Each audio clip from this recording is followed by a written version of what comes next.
Dear students of Honors Part 3, hope that you are doing very fine. Today I am going to deliver a lecture on sociolinguistics, and in today's lecture I will speak mainly on language and varieties, and let me first define sociolinguistics. Sociolinguistics deal with the relationship between language and society. That is, sociolinguistics is the study of the relationship between language and society. And let us see what some of the linguistics said about sociolinguistics. P. Brazil said, in this respect, sociolinguistics is that part of linguistics which is concerned with language as a social and cultural phenomenon. And another linguistics, Janet Holmes, maintains that sociolinguistics aims to move towards a theory which provides a motivated account of the way language is used in a community and of the choices people make when they use language. That is, sociolinguistics, we can now say that refers to the study where we find out the relationship between language and society. Language is a social phenomenon. Every language has more than one variety in the way in which it is spoken by the people. The standard language, and the standard language is the variety which form the basis of printed English in newspapers and books, which is used in the mass media and which is taught in schools. It is the variety we normally try to teach to those who want to learn English as a second language. It is clearly associated with education and broadcasting in public context and is more easily described in terms of written language. And when we say written language, it comprises vocabulary, spelling and grammar. And written language, then the spoken language. That is, it is clearly associated with education and broadcasting in public context and is more easily described in terms of written language than the spoken language. In United States of America, the general variety used in public broadcasting is standard American English, whereas the general variety used in public broadcasting in UK is called the standard British English.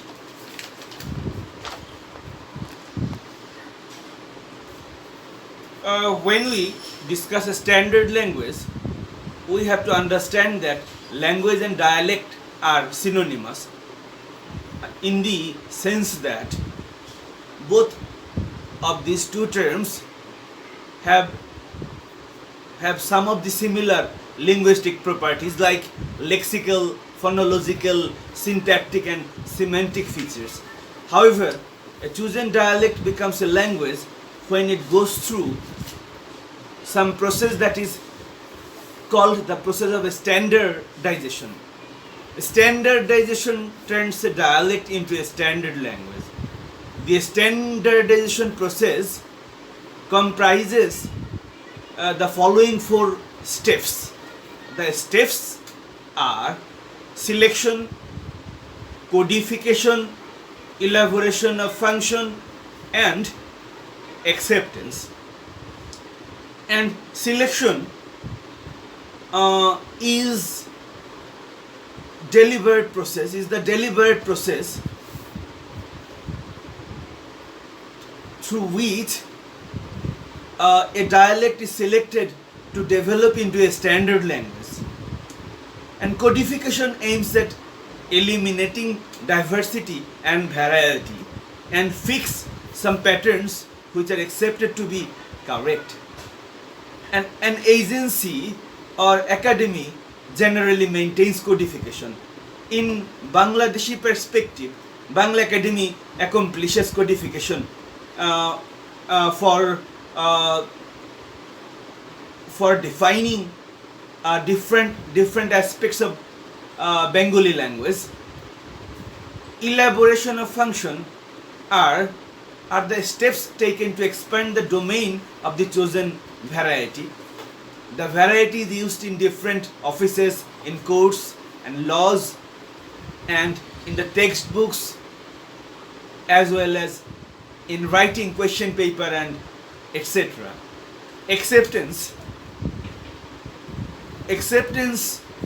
is related to the fact that language is a social phenomenon. For standardization, the chosen variety of language must be accepted in all communities. Dear students, now we will discuss language and dialect. And you know, a language is a collection of dialects where speakers of different dialects within the same language can all understand each other more or less. Whereas dialect is a regional variety of language distinguished by features of vocabulary, grammar, and pronunciation from other regional varieties and constituting together with them a single language. And we see that dialect describes features of grammar and vocabulary as well as aspect of pronunciation, and dialect represents some overall linguistic patterns of certain area or region which is quite different from that of some other regions. Let us try to see dialect in an example, in an English example. You don't know what you are talking about. And in this particular example, if we take two community, the American, and if we take two different speakers, one from America and one from Scotland, we will find that both speakers will be using standard English forms, but they will have different pronunciations. To pronounce the sentence, you don't know what you are talking about. And now, dear students, we will see some of the distinction between language and dialect. Language is larger than dialect in the sense that language contains more linguistic elements than dialect. And in language, we find all properties of its dialect.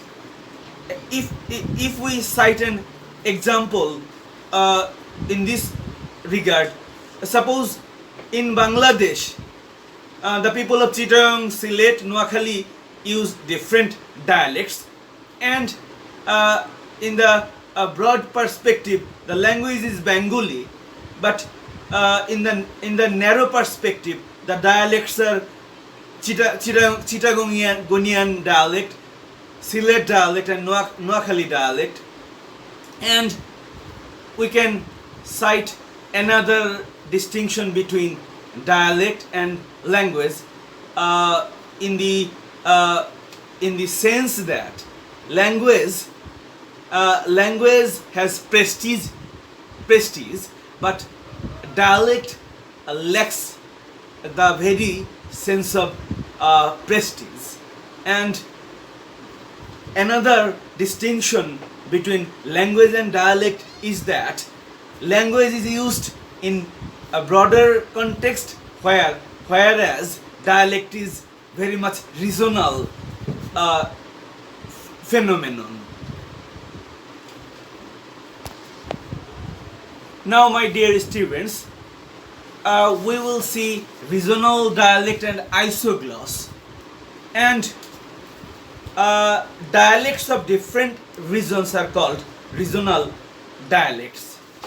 The existence of different regional dialects is widely recognized and often the source of some humor for those living in different regions. In Bangladesh, suppose the standard word pani is pronounced by the people of Noakhali as honey, and this evokes laughter in people, laughter amongst the people living in Dhaka or in Chittagong or Sylhet. And in Chittagong, we see that girls are called puri, and which is also a cause of humor to people living in Dhaka. In United States of America, suppose you take two different areas. One area is Brooklyn and the other area is Southerners, and you will find that the same word have two different dialects. And again there is isogloss. What is isogloss? The boundary line between two social dialects is called isogloss or dialect map.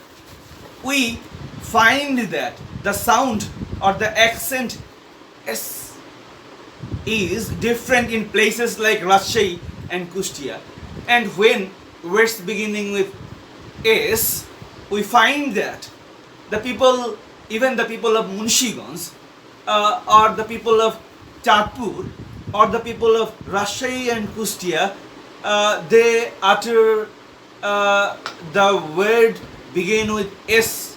Let us find out a word school, and we will find that the people of Chatpur will pronounce school in a way, but the people of Rajshahi will utter school in another way.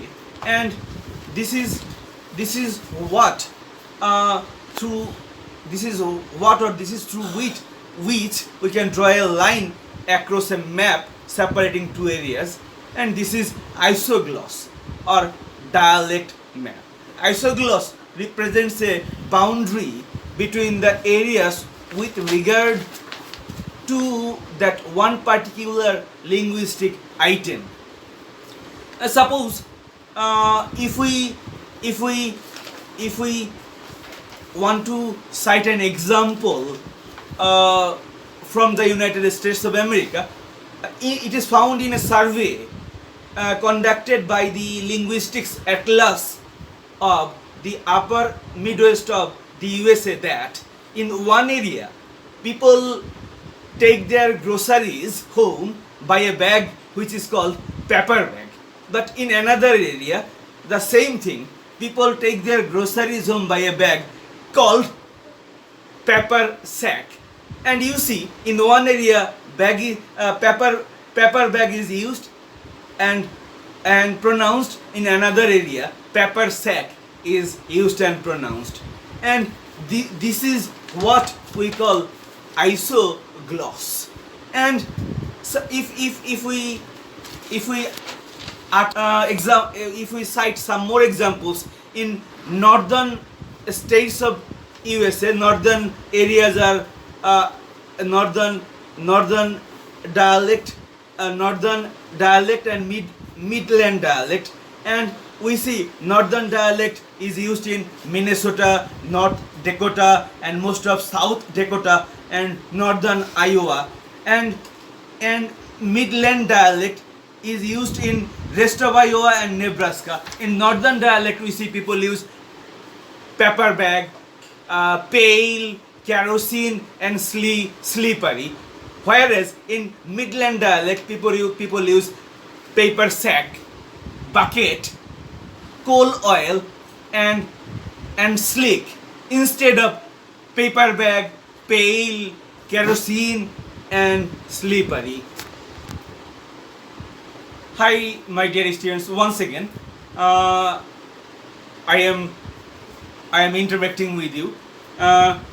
Social dialect or sociolect refers to differences of accents used in a speech community resulting from social stratification or classification.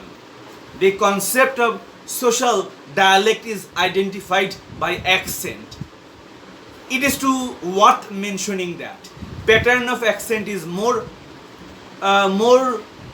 sensitive to regional and social differences than grammar and vocabulary. People use different accent not because they are from different regions, but because of other social factors such as income, gender, social status, education, and heritage, and certain other things. And in today's class, we have discussed these certain things, and I hope you will watch these things very attentively, and hopefully we will discuss some other things of the sociolinguistics in our next meeting. And up till then, thank you very much.